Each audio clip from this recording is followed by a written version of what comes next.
welcome back to my channel, and I thought we would have a little junk journal session because if you follow me on Instagram, I've started up a 1 week little mini junk journal challenge. I say challenge, it's obviously all low pressure, but I run the Junk Journal January and Junk Journal July challenges, which are like monthly prompt lists. And I just thought, with everything going on at the minute, if you're social distancing, isolating yourself, if you're finding you've got more time because you're spending more time at home, then I just thought it would be a really cool way to stay creative together and just follow along with some junk journal prompts.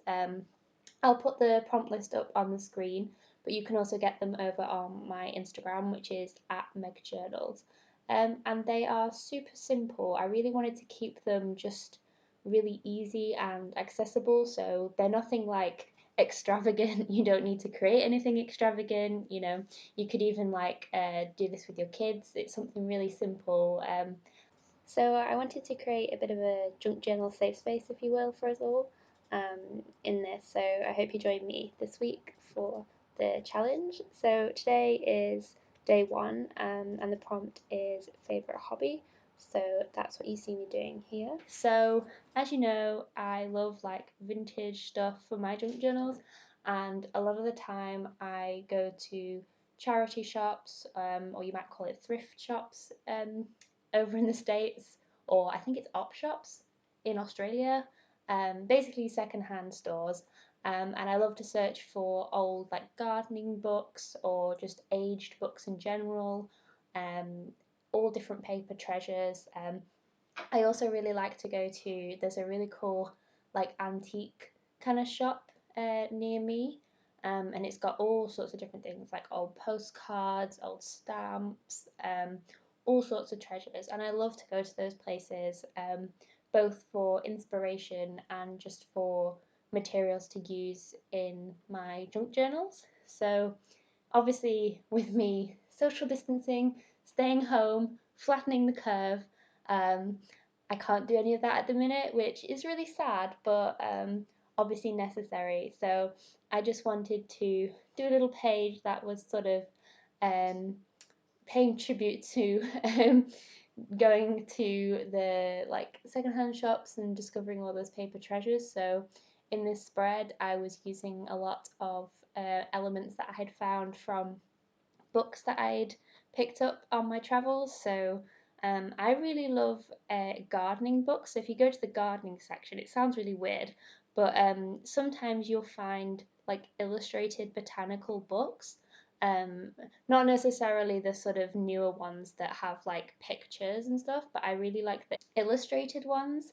And then also you can get some nice music scores if you go to the music section, obviously. Um, but yeah, I like music books. I like gardening books. I like just any aged book. I know a lot of people don't like to tear old books or to use old books, but for me, I see it as kind of giving them new life, and recycling. It's obviously a really sustainable way for um, getting art supplies for yourself rather than buying new. You're already using what's already out there. Now, I'm not obviously suggesting you go and tear apart a really rare special book, but there's a lot of mass produced really nice books that you can use, and I wouldn't be scared of them because I I I have an English background, so I know the book club. I know where you're coming from, but trust me, it's not that scary. So just play with your papers, see what you can create. I really like using book papers for adding texture to my pages. So obviously the different colors, I really like the earthy tones. So having those browns and almost coffee dyed kind of tones in my junk journal, I really like that. But also the text, you can use that as a way of adding interest to your page. So I like to use them as almost more background elements. So you'll see in the collage that I did on the right hand side of this page, I just took a section of a book page, put it sideways, so the focus isn't necessarily to be able to read what's on the page, it's just adding that interest to the page. So I put it sideways,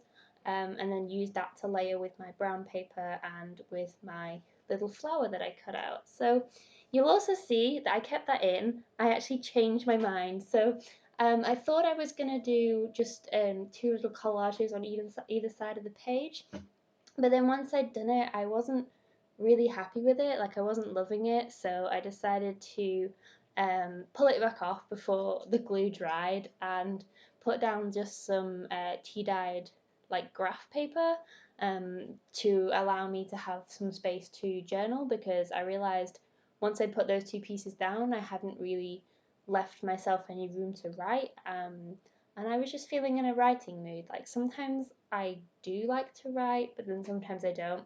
So, and I was feeling in a writing mood today, so it was bothering me that there wasn't really anywhere that I could write. And especially with working in such a small journal, sometimes you've got to be really mindful of the space that you're allowing yourself to write, especially with working with certain elements, obviously, like that flower.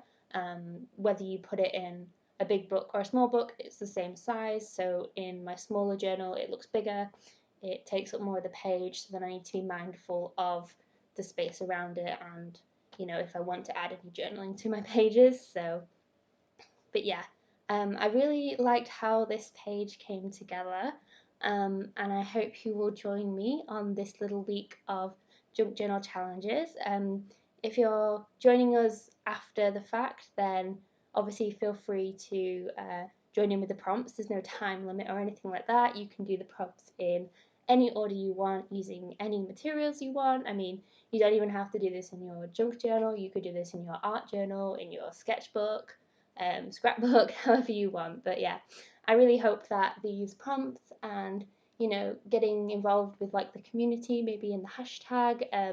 We've got hashtag junk journal together on Instagram. So yeah, I just really hope that this brings you a little bit of joy in these weird times. So thank you so much for watching. Make sure to subscribe so you don't miss anything from me. And I hope you have a wonderful rest of your day. Stay safe, stay home if you can, and I will see you in the next one. Bye, guys.